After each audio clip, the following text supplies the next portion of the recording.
Hello, Degrassi fans, and welcome to the Degrassi Kid podcast, where each week we break down the history and impact of our favorite teen TV show. I'm Jocelyn, and this week we're doing a podcast for Black History Month. Unfortunately, Degrassi doesn't have the best track record for presenting their Black female characters with the same attention as their white female characters. So today I thought, what if we took a Black storyline from Degrassi Next Class and made it better?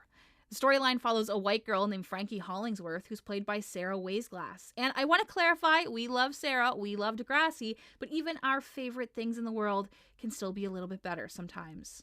So here's the story. In Season 2 of Degrassi Next Class, Degrassi's volleyball team is in a prank war with a rival school called Northern Tech. Frankie comes up with an idea that involves drawing the rival students to look like zoo animals, painting them like monkeys, gorillas, giraffes, except the students at Northern Tech are all Black. Frankie doesn't realize that her prank is racist, and she spends the rest of the season trying to skirt responsibility and tell everyone, "This isn't my fault." And of course, she finally learns her lesson in the final moments of the show, where she apologizes and everything's okay again. And I want to break down this storyline to see how we can make it better, and instead tell a story that doesn't have a white character at the center of it. Now, I know what you're thinking. Jocelyn, great idea, but you're a white person. How can you be the voice for Black representation on Degrassi? Well, I can't, but I can tell you how Degrassi uses storytelling techniques to make teenagers like me feel represented on television. Constantly, I think about how the world would be a better place if everyone got the same validation of being seen and heard and represented by their favorite TV show, just like I did. I feel qualified to tell you how Degrassi could have been better at storytelling because I've been positively impacted by it, and I know they know how to do it well. However, I do not feel qualified to tell you about the realities of Black storytelling on television. So let's look at Degrassi and talk about how they just didn't get race right. Yeah, I get it. I can't dance because I'm white. What? That's not what I'm saying. Yes, it is. Polar bears are white, I'm white, and you're racist. Now, I can't tell you the exact moments on Degrassi where they got Black storytelling 100% correct, but I can tell you where they got queer storytelling right. Degrassi uses a set of core values to make sure that they're telling really powerful stories in a believable way. I think it's important we start off by acknowledging how Degrassi can do successful stories about their minority students. And I want to point out that Degrassi actually holds itself accountable to being a show that everyone can see themselves in. One moment where they do this exceptionally well is with Marco's coming out storyline in Season 3, specifically the episodes titled Pride Part 1 and Pride Part 2. But as with any storyline on Degrassi, before it reaches our television sets or our computer screens, it gets passed through a number of qualified individual voices who can look at a story and say, is this realistic? Does this send a message? Degrassi goes out and does research. They visit high schools in real life, and they talk to real students about their genuine lived experiences. Degrassi speaks to professionals who work at crisis hotlines, as guidance counselors, or as leading advocates in a certain field, like women's health or gender affirmation. And finally, Degrassi uses the biggest resource they have available to them. Degrassi uses their group of real teenage actors. Actors who can look at a script and say, this is what I experienced. By the time a story is delivered to us as an audience, it's already been fully prepared by a team who wants to get it right. So when it came time to tell a story like Marco coming out of the closet, Degrassi already had a toolkit to make sure Marco's story was done correctly. And today, I'm going to tell you how they did it. Number 1, the person most affected by a storyline is at the center of it. That means when Marco comes out of the closet, we follow his journey as he deals with the experience. We see him pretend he's in a relationship with Ellie, we see him develop an interest in Dylan, we see him get gay bashed, made fun of, bullied, and we see him deal with Spinner's homophobia. This is all centered from Marco's point of view. Now, there are moments where we spend alone time with Spinner and see firsthand how he deals with Marco's queerness. Spinner causes a lot of the pushback in Marco's life and really is the one creating those roadblocks that Marco has to eventually get over. But at the end of the day, it's still Marco's story. And that brings me perfectly in to number 2. Degrassi is unafraid to show us that good people can do bad things.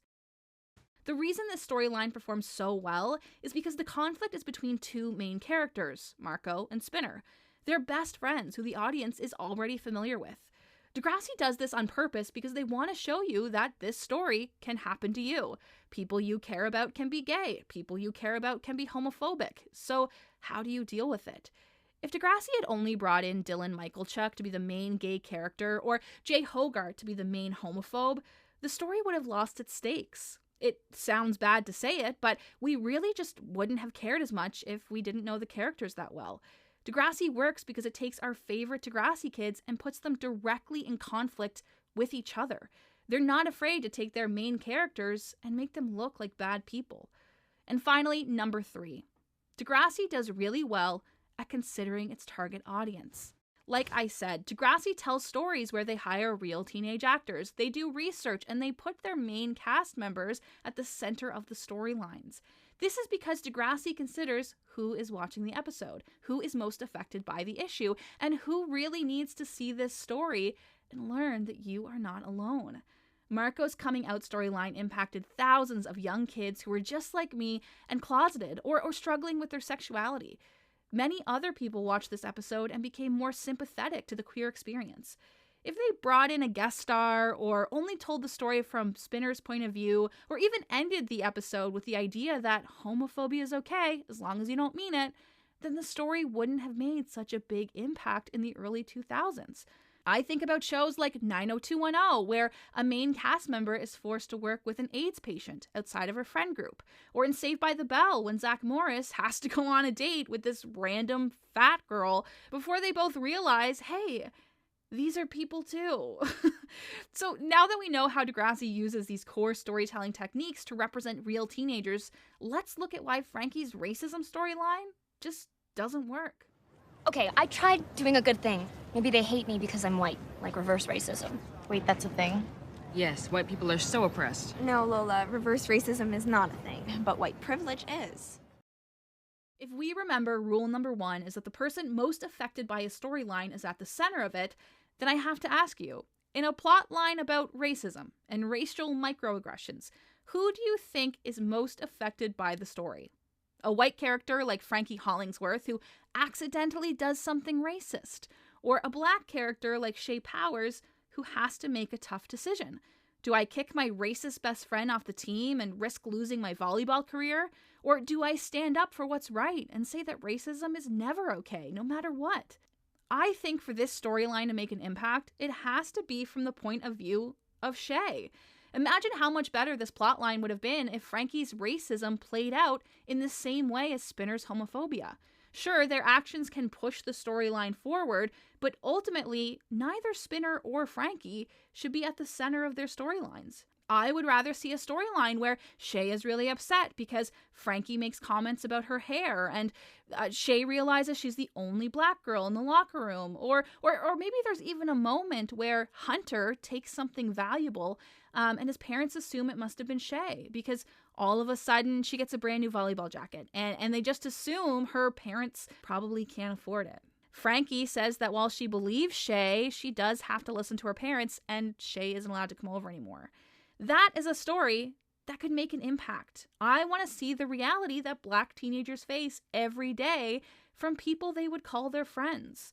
To be fair, we do get small moments in the story where we see Shay's point of view, like when she asks her dad why Frankie's actions are racist. And this is great, but it ultimately does nothing for the overall message of the story. I didn't feel like it really added to Frankie learning her lesson. Do you know how Frankie finally accepts that she's racist? She pops a tire, ends up on the side of the road, and she gets scared when a black person approaches her car and offers help. What? This is the moment where she finally goes, maybe I am racist. Degrassi knows that Frankie should have learned her lesson because she saw firsthand how she was hurting Shay or how much she was hurting those girls at Northern Tech. Instead, it took her feeling unsafe around a random person on the street to start changing her mind. That's not how Degrassi tells its best stories. This especially drives me nuts because throughout the entire season, we see Frankie constantly acting like this, where someone is standing right in front of her and saying, "You are hurting me." It's like race doesn't matter. Oh my gosh, you're a genius. Race doesn't matter? Yeah. I mean, no, it doesn't, which is why we should put all this banner business behind us. Right, Jay? My race matters to me. It's what I live every day. Let me finish, please. I really think we can work this out. Did I make a mistake? Sure. but don't we all make mistakes? So you're the one who drew that racist picture of me. Yeah, I drew you as a gorilla, but we all evolved from monkeys, so when you think about it, we're family. What does any of that have to do with your racist drawing? Maybe she's getting to it. Look, the next time we have a game, you can bring a big dumb drawing of me, and then we'll be even. Can we please just let it go? Let it go? That drawing was racist. But I didn't mean it like that. So what? Do you have any idea what it felt like seeing that hanging from my own school? No, of course she doesn't. I am so sick of being made out to be the villain. You guys pranked us first. We were just getting back at you. By being racist? Never mind. I think we're done here. I think one of us is done. This clip brings me right into my next point. Degrassi does its best stories when they show that our favorite, most likable characters can still get into conflict with each other. And in this scene, that just doesn't happen. And I'm going to be honest, I don't really understand the message of this scene because the pushback is coming from someone that we don't really know. The audience is much more likely to feel sympathy for Frankie because she's been on the show since season 13 of The Next Generation. We've seen her go through moments where she's changed and grown and become a better person. And we can believe that she didn't really mean to be racist.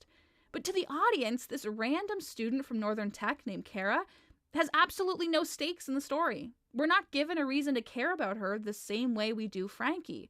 Imagine if Marco's coming out storyline was actually about Dylan. And Dylan says, hey guys, Spinner's bullying me. Spinner's being homophobic. And Spinner's just like those gay bashers from the park. If all of Spinner's friends that we love and care about start to say things like, no, Spinner's a really good guy. Or, oh, it's just a misunderstanding. Or, hey, you need to learn how to take a joke. If that happens and the episode ends, then the message of the story is that homophobia is okay as long as you didn't really mean it. This is how they're setting up the story with Northern Tech in that exact same way, making Kara just seem like a sensitive black girl that can't take a joke. And literally nobody at Degrassi wants to listen to her. Now, partially I can blame this on Degrassi moving to Netflix because they only had 10 episodes to tell their stories. So you'll notice the way they change their storytelling. In season 1 and 2, they basically choose a theme and explore it through all of their characters at one time. The first 10 episodes were about feminism, and now these episodes are about racism. This means that we don't get to see Frankie learn her lesson until the end of the entire season. In The Next Generation, Spinner at least starts to feel bad by the end of Marco's coming out episode. Throughout Degrassi Next Class, we get these moments with Frankie, where she doubles down that she didn't do anything wrong. She has these moments with Jonah where he comforts her for being sad and misunderstood, and we're given these kind of intimate, personal moments where we're supposed to feel bad for her. I told you what it was like at school. People were so horrible. After everything, you still honestly think that you're the victim? I tried to make things better, but everyone still hates me, so what else am I supposed to do? Frankie gets some kind of feel bad for me scene in almost every single episode. The Northern Tech girls, who are the ones being bullied, are hardly there at all. But I won't let Degrassi use streaming on Netflix as an excuse because even though their storytelling changed, they're still taking on the responsibility of telling authentic teen stories. Degrassi should know better than anyone that it's still their responsibility to get the story right. Which again brings me to my final point. Degrassi isn't considering its target audience. I have to say, as a white girl, I can appreciate a storyline where someone who looks like me starts doing things that are accidentally racist. They learn a lesson and learn that what they're doing is called a microaggression, and it's actually really harmful. At the end of the day, they're held accountable for their actions and grow from their prejudice. I can get behind that story because in recent years, I've learned a lot about myself and how the things that I've done were rooted in racism.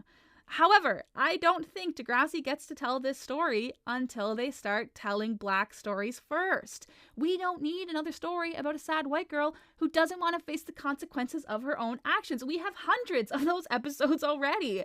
We need to know what it's like to be in high school when you have a different skin color from all your friends and how it feels when you really like them, but they say things that hurt your feelings. Even with Liberty's storyline in season 9, they didn't let Emma or Manny be racist. They had to bring in a completely new group of characters to deliver the storyline. When it comes to racism, Degrassi just can't seem to figure out their own formula.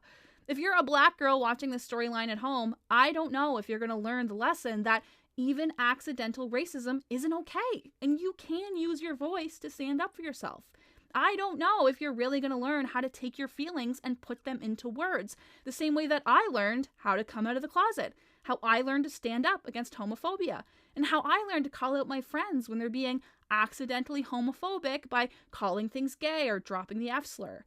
Instead, we're teaching young Black girls that as long as your best friend says, "I didn't mean it," it's pretty much okay. But now we're getting into the part of the episode where I really don't get to speak on my experiences. Whatever